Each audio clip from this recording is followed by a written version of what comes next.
မောင်နေရထွက်လာတဲ့ United ရဲ့ဂိုးသမားအသစ်ဆန်နီလာမတ်ဘယ်လောက်ထိကြောက်ဖို့ကောင်းနေပြီလဲခမန်းတို့တစ်ခါလောက်ခံစားဘူးလားပြိုင်ဘက်ကကိုဂိုးရှိကိုဘောလုံးဆွဲပြေးလာရင်ရင်ဘတ်ထဲမှာတတိတ်တိတ်နဲ့ရင်ခုန်တန်းနေမြန်လာပြီးဘဝင်မာစီနဲ့ဂိုးမပေးရပါစေနဲ့ဆိုပြီးဖျားတနေတာမျိုးလေဒါပေမဲ့အခုတော့အဲ့ဒီကြောက်စိတ်တွေကတဖြည်းဖြည်းနဲ့ပျောက်ကွယ်သွားပြီးဘာကြောင့်လဲသိလားအကြောင်းရင်းကတော့တူဦးဒီတော့ဖြစ်တဲ့ Sunny Lisman ကြောင့်ဖြစ်ပါတယ်တကယ်တော့ Sunny Lisman ဟာ United ကိုစရောက်တဲ့အချိန်မှာပဲဘယ်သူမှမျှော်လင့်ချက်ကြီးကြီးမားမားမထားခဲ့ကြဘူးဘယ်ဂျီယန်လိကဂိုးသမားလား Premier League အစ်စ်မအောင်ရှင်သန်နိုင်မှာမလားမိကုနေတန်နေရတွေကတော့အထုတ်လိုက်ပဲဒါပေမဲ့အဲ့ဒီကောင်တွေကအဲ့ဒီတန်နေရတွေစကားတွေကိုမချေပခဲ့ဘူးသူတိတ်တိတ်လေးတစ်ခုချင်းစီချိုးပြပြခဲ့တာပြီးခဲ့တဲ့12လအတွင်းသူ့ရဲ့ကြီးထွားလာမှုကိုကြည့်မယ်ဆိုရင်ကောင်းတယ်ဆိုတဲ့စကားလုံးတော့မလုံလောက်တော့ဘူးဒါဟာအမခန်းလို့တော့ပြောရမယ်အဲ့ဒီမှာအေးစစ်စစ်ကစားနေတဲ့ကစားသမားတစ်ယောက်ကနေမန်ရွက်နံပါတ်1ဂိုးသမားဖြစ်လာတယ်ဖိအားအကြီးဆုံးနေရာကိုကင်တွေပြတယ်နိုင်ငံလက်ရွေးစင်အသင်းအတွက်ပွဲဥထွက်ကစားခွင့်ရခဲ့ဒါတွေအားလုံးဟာတစ်နှစ်အတွင်းမှာပဲဖြစ်ပျက်သွားတာပါ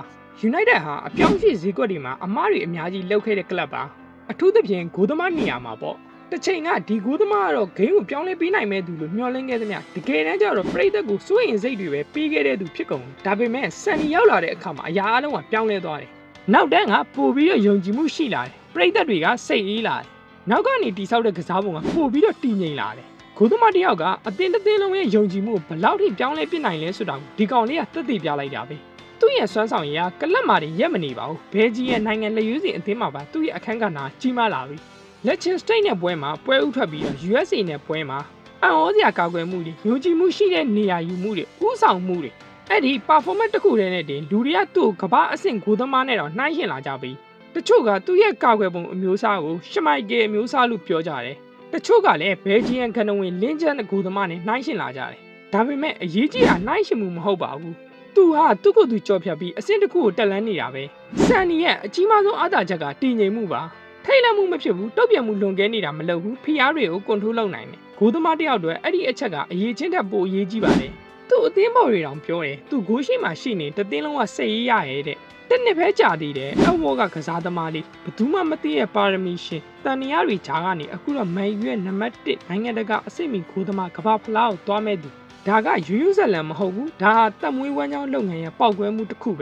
နောက်တစ်ဆင့်ကဘာဖြစ်မလဲကမ္ဘာဖလားလားပိုကြီးမားတဲ့ပွဲစဉ်တွေလားပိုများတဲ့ဖိအားတွေလားဒါပေမဲ့အခုလိုစွမ်းဆောင်ရည်မျိုးနဲ့ဆိုရင်သူအဆင့်မြင့်သွားမယ်ဆိုတာမြေကြီးလက်ခတ်မလွဲပါပဲမန်ယူပရိသတ်တွေအတွက်တော့ဒါဟာတကယ်ကိုစိတ်သက်သာရာရမှုတစ်ခုပါနောက်ဆုံးတော့ယုံကြည်လို့ရတဲ့ဂိုးသမားအားထားလို့ရတဲ့ကစားသမားအနာဂတ်တည်ဆောက်နိုင်မယ့်ပါရမီရှင်ကိုငါတို့ရရှိခဲ့ပြီအခုခေတ်ဘောလုံးလောကမှာဂိုးသမားဆိုတာဂိုးပေါက်ကာကွယ်သူတတ်တတ်မဟုတ်တော့ပါဘူးသူကကစားကွက်ဖန်တီးသူတယောက်လည်းဖြစ်ရမယ်ကစားကွက်တိဆောက်ပုံဘောလုံးပေးမှုနဲ့ဆုံးဖြတ်ချက်ချနိုင်မှုဒီ၃ချက်ဟာဂိုးသမားတယောက်ကိုကမ္ဘာအဆင့်ဖြစ်သွားစေတဲ့အရာတွေပါဟိုရင်ခက်ကဂိုးသမားဆိုရင်ဂိုးစီးပေါ်မှာပဲနေတယ်ဂိုးဝင်မဲ့ဘောလုံးကိုကာကွယ်လုပ်မယ်ဒါပေမဲ့ဆန်နီကတော့ဘောလုံးထိန်းချုပ်မှုကောင်းတယ်ဖိအားအောက်မှာတည်ငြိမ်မှုရှိတယ်ဘောလုံးပေးပို့တဲ့ဆုံးဖြတ်ချက်တွေကပါနတ်တယ်ဒါဟာခေတ်သစ်ကစားကွက်စနစ်နဲ့ကွက်တိဖြစ်နေတာပါအရေးကြီးဆုံးတစ်ခုကတော့တုတ်ပြန်မှုပါပဲဆန်နီရဲ့တုတ်ပြန်မှုအရှင်ကတကယ်ကိုထိပ်တန်းအဆင့်သာရောက်နေပါပြီနီးကက်ကာကွယ်မှုတဦးချင်းရင်ဆိုင်ရတဲ့အခြေအနေဒီနေရာတွေမှာသူ့ရဲ့စွမ်းဆောင်ရပွဲရလက်ကိုပြောင်းပေးနိုင်တဲ့ဂိမ်းချိန်ညာဖြစ်နေတယ် USA နဲ့ပွဲကိုပြန်စဉ်းစားကြည့်ပါတိုက်စစ်မှုတယောက်ကဂိုးသမားတဦးချင်းစီ1-1တိုးနေတဲ့အချိန်မှာပြိတ္တအားလုံးကဂိုးပြီးထင်နေတဲ့အချိန်ဆန်နီထွက်လာတယ်ခန္ဓာကိုယ်ဖြတ်ပြီးပိတ်ဆို့လိုက်တယ်ကြောက်စိတ်တွေလုံးဝမရှိဘူးဒီအခိုက်အတန့်တစ်ခုတည်းနဲ့တင်ပွဲရဲ့အချိန်ဟောကပြောင်းလဲသွားခဲ့တာဂိုးသမားတယောက်တည်းအရေးကြီးဆုံးအရေးချင်းဟာစိတ်သက်ပါပဲအမားတစ်ခုလုံးမိတာနဲ့ဂိုးပေးရနိုင်တယ်ဒါပေမဲ့ဆန်နီကအမားလုံးမိမအောင်မကြောက်ဘူးယုံကြည်မှုမကြောက်ဘူးစိတ်ကိုချက်ချင်းပြုပြင်ပြီးလုပ်နိုင်တယ်ဒါဟာထိတ်တန်းဂိုးသမားဖြစ်ဖို့အတွက်အဓိကအချက်ပဲ United မှာဂိုးသမားဖြစ်ရတာလွယ်ကူတာတော့မဟုတ်ပါဘူးဖိအားအရန်ကြီးတယ်ပရိသတ်တွေမီဒီယာတွေမျှော်လင့်ချက်တွေဒါတွေအားလုံးကအမြဲတမ်းဖိအားတွေပါဒါပေမဲ့ဆန်နီကတော့ဒီဖိအားတွေကိုကင်တွင်နေရတော့တကယ်ကိုယူလောက်စရာအဆင့်လို့တော့ပြောလို့ရတယ်တကယ်ဆိုရင်ကမ္ဘာအဆင့်ဂိုးသမားဖြစ်ဖို့ဘာတွေလိုအပ်လဲပုံမှန်ခြေစွမ်းရှိမှုပွဲကြီးပွဲကောင်းစွမ်းဆောင်ရည်ဥဆောင်နိုင်မှုစသည်မှာဒါတွေအကုန်ရှိနေပြီလားပုံမှန်ခြေစွမ်းရှိနေပြီကောက်ွယ်မှုကောင်းတွေပြသခဲ့ပြီးတည်ငြိမ်မှုဥဆောင်မှုတွေထင်ရှားနေပြီသူ့မှာမကြံတော့တော့အတွေ့အကြုံတစ်ခုပါပဲဒါပေမဲ့ပြီးပြည့်စုံတဲ့ကစားသမားဆိုတာမရှိပါဘူးစနီမှာလည်းအားနည်းချက်ရှိတယ်အမြင့်ဘောကင်တွယ်မှုတွေတချို့မှာတိုးတက်ဖို့လိုသေးတယ်အဝေးဘောပေးဖို့မှုတချို့မှာတစ်ခါတလေမတည်ငြိမ်မှုအတွေ့အကြုံကလည်းမလုံလောက်သေးဘူးဒါပေမဲ့ဒါတွေကအချိန်နဲ့ဖြည့်ရှင်းလို့ရတဲ့ပြဿနာတွေပါနောက်တစ်ဆင့်မှာကမ္ဘာဖလားဆင်မြင့်ချန်ပီယံလိဖိယာအသင်းကြီးတွေရဲ့မျှော်လင့်ချက်ဒါတွေကိုကင်တွယ်နိုင်မလားအဖြေကတော့ကင်တွယ်နိုင်ပါတယ်ဒါပေမဲ့အချိန်တော့ပေးရမယ်ဆိုတာပဲမိကွန်းတစ်ခုရှိတယ်သူက United ရဲ့ဂန်နဝင်ဖြစ်လာနိုင်မလားဒါကအလွယ်တော့မဟုတ်ဘူး ဒါပေမဲ့လက်ရှိသွားနေတဲ့လမ်းကြောင်းစိတ်သက်ခိုင်မာမှုနဲ့ပါရမီဒီ3ခုနဲ့ဆိုရင်အဲ့ဒီအဆင့်ကိုရောက်နိုင်တဲ့အလားအလာပိုရှိပါတယ်ပရိသတ်တွေအတွက်တော့ဒါဟာအရန်ရေးကြီးတယ်ယုံကြည်မှုပြန်ရလာတာတည်ငြိမ်မှုရလာတာကြောက်စိတ်တွေမရှိတော့တာဂိုးသမားတယောက်ကအသင်းရဲ့ပုံစံကိုတော့ပြောင်းလဲပြစ်နိုင်ပါတယ်ဒါဆိုရင်စန်နီကကမ္ဘာအဆင့်အနာဂတ်ရဲ့ဂိုးသမားဖြစ်လာနိုင်မလားဒါမှမဟုတ်ဖီအားအောင်မှာပဲပြုတ်ကျသွားမလားဘောလုံးလောကမှာပါရမီရှိတာကအစပဲရှိသေးရပါဒါပေမဲ့ဖီအားမျောလင်းချက်ပုံမှန်ချီစွမ်းဒီ3ခုမဖြစ်ကျော်နိုင်ရင်ဘလောက်တော်တဲ့သူဖြစ်ဖြစ်ပျောက်ကွယ်သွားနိုင်တာပါပဲဒါဆိုစန်နီကဘယ်ဘက်ကိုဥတီသွားမလဲသူ့ရဲ့အနာဂတ်ကိုလမ်းနှစ်သွယ်နဲ့စဉ်းစားလို့ရတယ်လမ်းကြောင်းတစ်ကစူပါစတာကမ္ဘာဖလားသူ့ရဲ့ကောင်မန်ယူရဲ့ကနဝင်ကမ္ဘာအကောင်းဆုံးဂိုးသမားလမ်းကြောင်းနှစ်ကခြေစွမ်းကြစင်ခြေစွမ်းကြမယ်ယုံကြည်မှုပြတ်မယ်အရန်ခုံမဟုတ်ပြန်ရောက်သွားမယ်ဒီနှစ်ခုတည်းကတလန်းကိုပဲသူရွေးချယ်ရမှာပါစဉ်းစားကြည့်အောင်ကမ္ဘာဖလားပွဲကြီးတစ်ပွဲမှာဘယ်ဂျီယန်နဲ့အသင်းကြီးတစ်သင်းကပွဲပတ်နေပြီးအဆုံးဖြတ်ကိုရောက်သွားပြီးပရိသတ်တွေအားလုံးရင်တထိတ်ထိတ်နဲ့ဖြစ်နေတဲ့အချိန်မှာစန်နီကဂိုးစီးပေါ်မှာအေးအေးဆေးဆေးရက်နေတယ်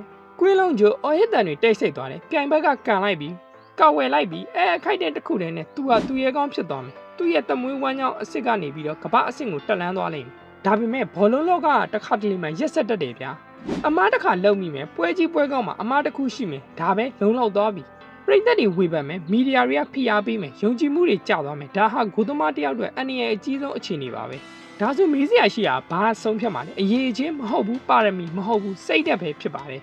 ကမ္ဘာအဆင့်ဂိုးသမားတွေကိုကြည့်လိုက်ရင်သူတို့မှာတူညီတဲ့အချက်တွေရှိတယ်ဘယ်တော့မှအထိတ်အလန့်မဖြစ်ဘူးဘယ်တော့မှအရှုံးမပေးဘူးအမားကနေချက်ချင်းပြန်ထနိုင်စန်နီမှာဒီချက်တွေရှိနေတာမြင်နေရပြီဒါကြောင့်သူ့ရဲ့အောင်မြင်နိုင်ခြင်းဟာပုံမြင့်နေရပါUnited ဆိုတာကလပ်အသင်းကြီးဖိအားကြီးတမိုင်းကြောင်ကြီးဒီလိုနေရာမှာအောင်မြင်ခြင်းခိုင်မာတဲ့စိတ်ဓာတ်နဲ့ထင်ရှားတဲ့ဇယိုက်ဥဆောင်မှုလိုအပ်တယ်စန်နီရဲ့တည်ငြိမ်တဲ့ယုံကြည်မှုရှိတယ်အာရုံစူးစိုက်မှုရှိတယ်ဒါကြောင့်သူကဒီကလပ်နဲ့အဝင်ခွင့်ကြဖြစ်နေရပါနောက်ဆုံးမှာအရေးကြီးဆုံးကသူဘလို့အမွေနစ်တွေခြံထားခဲ့မလဲဆိုတာပါပဲကစားသမားကောင်းတယောက်အစ်စ်မဲလားဒါမှမဟုတ်အသင်းရဲ့ကဏ္ဍဝင်လားပရိသတ်တွေအတွက်တော့ဒါဟာကိန်းကနန်းမဟုတ်ပါဘူးခံစားချက်ယုံကြည်မှုစိတ်ချမှုဂိုးသမားတယောက်ကိုလုံးဝစိတ်ချယုံကြည်နိုင်မှုဆိုတာအရင်ရှားတယ်ဒါပေမဲ့စန်နီကတော့အဲ့ဒီယုံကြည်မှုကိုပြန်ပေးထားနိုင်ခဲ့ပါပြီစန်နီရဲ့ဇလံကပါရမီတစ်ခုရဲ့အကြောင်းမဟုတ်ဘူးကြိုးစားအားထုတ်မှုနဲ့စိတ်သက်ခိုင်မာမှုရဲ့ဇလံပဲဖြစ်ပါတယ်ဒါဆိုခမည်းတော်ဘလို့ထင်လဲအနာဂတ်ရဲ့ကဏ္ဍဝင်လိကျန်လားဒါမှမဟုတ်အမိုးတင်ခံထားရတာလားတခုကတော့သိကြပါတယ် United ဟာဒီတစ်ခါမှတော့အမှန်တကယ်ပဲမှန်ကန်တဲ့ခေါ်ယူမှုတစ်ခုကိုလှုပ်ထားနိုင်ခဲ့ပြီခင်ဗျားတို့ရဲ့အမြင်ကိုလည်း comment မှာရေးပေးခဲ့အောင်နော်ဒီဗီဒီယိုလေးကိုကြိုက်ရင် like လေးလုပ်ပြီး channel ကိုလည်း subscribe လုပ်ထားဖို့မမေ့နဲ့အောင်နော်ဒီနေ့ကျွန်တော်ရဲ့ဗီဒီယိုလေးကဒီလောက်ပါပဲကျွန်တော်ရဲ့ဗီဒီယိုကြည့်ရှုအားပေးရတဲ့တယောက်ချင်းစီတိုင်းကိုကျေးဇူးအများကြီးတင်ပါတယ်နောက်အပတ်မှာလည်းကျွန်တော်ဗီဒီယိုတစ်ပုဒ်နဲ့တူပြန်လာခဲ့ပါမယ်အားလုံးပဲ good luck ပါခင်ဗျာ